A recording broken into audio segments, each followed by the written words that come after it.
Nvidia spent 10 years turning a graphics card company into the most valuable name in computing.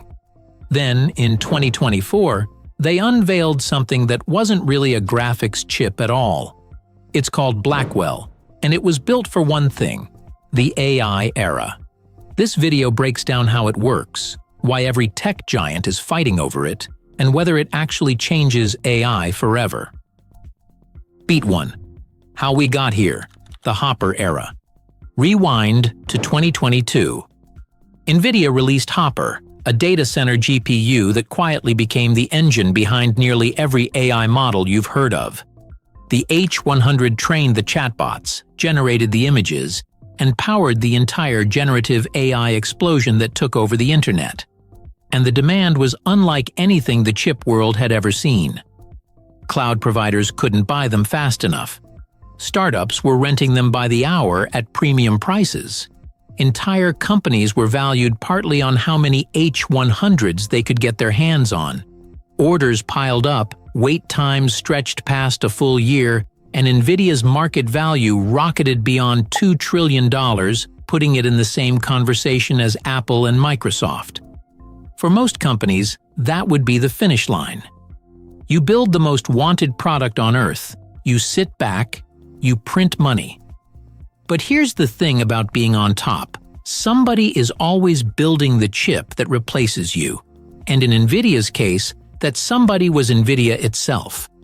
While the rest of the world was still scrambling just to get H100s, the company was already deep into a successor designed from the ground up to make Hopper look slow. Beat 2. The name behind the chip. So why Blackwell? The chip is named after David Blackwell, a mathematician whose work in game theory, probability, and information theory helped lay the groundwork for the math that modern AI runs on today. If you've ever heard of Bayesian reasoning, or the kind of statistical decision-making that sits underneath machine learning, you're standing on ideas he helped shape. He was also the first black scholar ever elected to the National Academy of Sciences, breaking a barrier in a field that had kept its doors closed to him for years. So there's a real weight to the name. It isn't marketing, it's a tribute to someone whose fingerprints are on the very foundations of the technology this chip was built to accelerate. And it's a fitting one, because the architecture carrying his name is the most ambitious thing Nvidia has ever shipped. Once you understand what's actually packed inside it, you start to see why the entire industry stopped and rearranged its plans around this single launch. Beat 3. One chip that's secretly two. Here's the first trick that makes Blackwell special. It isn't one chip. Every Blackwell GPU is actually two reticle-limited dies fused together by a 10 terabyte per second chip-to-chip interconnect, so they behave as one unified GPU. Why does that matter? Because chip makers have been hitting a physical wall for years. There's a hard limit to how big you can make a single piece of silicon, and Nvidia had basically run out of room. So instead of fighting the wall, they went around it. They took two massive dies and linked them so tightly that the software running on top never even knows there are two. Stacked across that dual die design sits a staggering 208 billion transistors built on TSMC's custom 4NP process. Think about that number for a second. Two pieces of silicon talking to each other so fast that the system treats them as a single brain with no seams. That's not an incremental bump over Hopper. That's a fundamentally different way to build a processor, and it's the foundation that absolutely everything else gets stacked on top of. Nvidia modal. Beat 4. The transformer engine built for AI. Now for the part that actually moves the needle on AI.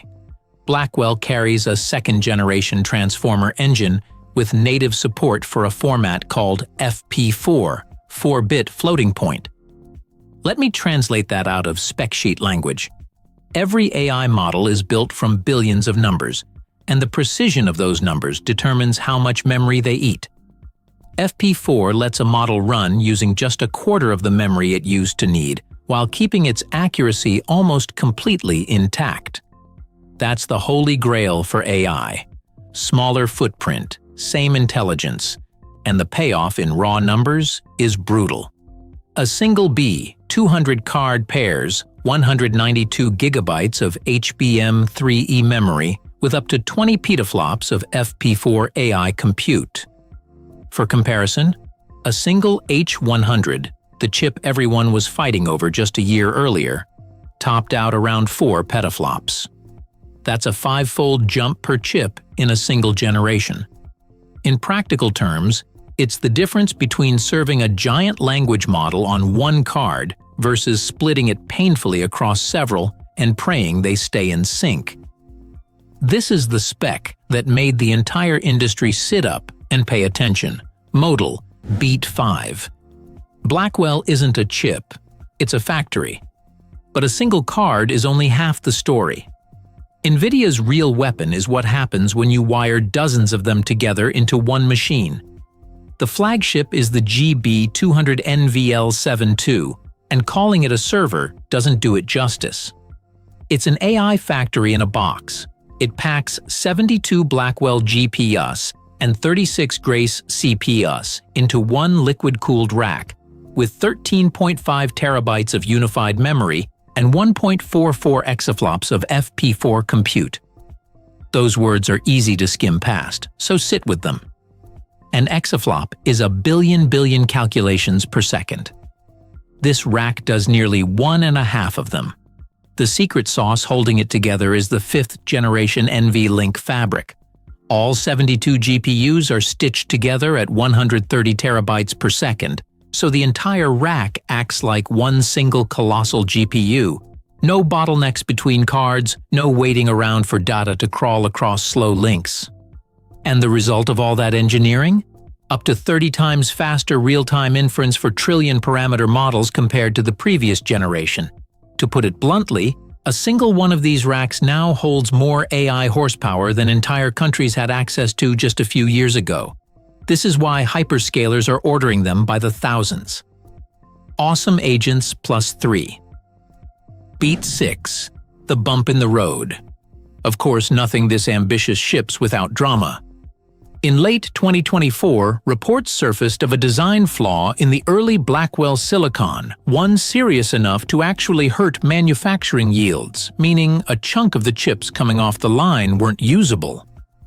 For a product this anticipated, that's the kind of headline that can wipe billions off a stock overnight.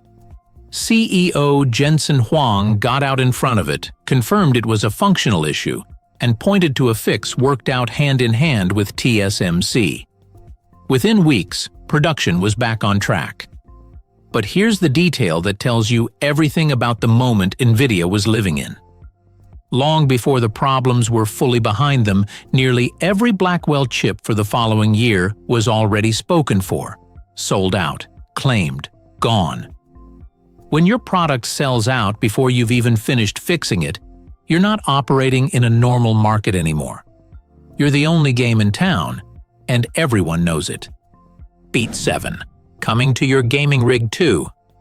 Don't assume for a second that this is only a data center story. Blackwell trickled straight down into consumer gaming through Nvidia's RTX 50 series. The same architectural DNA that powers those trillion-dollar AI factories now drives the GeForce cards going into ordinary desktops. That brings faster ray tracing for more realistic lighting, blazing GDDR7 memory, and a whole new wave of AI-accelerated features like DLSS frame generation, where the GPU intelligently creates extra frames to make games run smoother. For gamers and creators, that translates into real, noticeable leaps in 4K gaming, video editing, 3D rendering, and on-device AI tools that used to require the cloud. It's a genuinely rare thing in tech. The exact engine running the world's most advanced AI models is also sitting inside a machine you can buy, plug in, and put under your desk. The bleeding edge and the consumer shelf, for once, sharing the same heart. Beat 8. The competition trying to catch up. Now, Nvidia doesn't own this race uncontested, and it'd be dishonest to pretend otherwise. The challengers are circling. AMD has been pushing its Instinct accelerators hard, leaning on big memory capacity to win over customers who feel trapped paying Nvidia's premium. Google has quietly built its own custom AI chips called TPUs that run a huge share of its internal workloads without touching an Nvidia card at all. Amazon and Microsoft are designing in-house silicon too, all of them desperate to escape the bill that comes with depending on a single supplier. So the pressure is real. But here's where Nvidia's true moat shows itself, and it isn't only the hardware. It's CUDA, the software platform developers have been building on for nearly 2 decades. The chips are extraordinary, but the ecosystem locked around them is what makes Blackwell so hard to walk away from. Competitors can match a spec sheet. Rebuilding 20 years of software gravity is a very different mountain to climb. Beat 9. The bet on the future. Step all the way back and the strategy becomes obvious. Nvidia is betting everything on a single idea. AI is the future of computing. Full stop, no hedging. Every hyperscaler from Meta to Microsoft is lining up for Blackwell capacity, and cloud providers raced to deploy NVL72 racks the moment they could physically get them installed and cooled. The newest AI models coming out of the top labs are being optimized specifically for this hardware, which only deepens the dependence. And Nvidia isn't slowing down to enjoy the lead. The company has locked itself into an aggressive 1-year release cadence, with Blackwell Ultra and the B300 already pushing performance and memory even higher. Let that sink in. The chip you just spent this whole video learning about is, somehow, already not the fastest one on the way. That relentless pace is exactly how Nvidia plans to stay 10 steps ahead of everyone trying to catch it. So back to the question in the title. Will Blackwell change AI forever? If you're a gamer, you're getting a genuine performance revolution. If you're a developer, your models just got dramatically faster and cheaper to run. And if you're watching the bigger picture, this might be the start of another Nvidia supercycle that reshapes the whole industry. This isn't just the next GPU. It's the foundation the next era of AI gets built on. If you want more deep dives like this one, drop your take in the comments, hit that like button, and subscribe so you don't miss what comes next.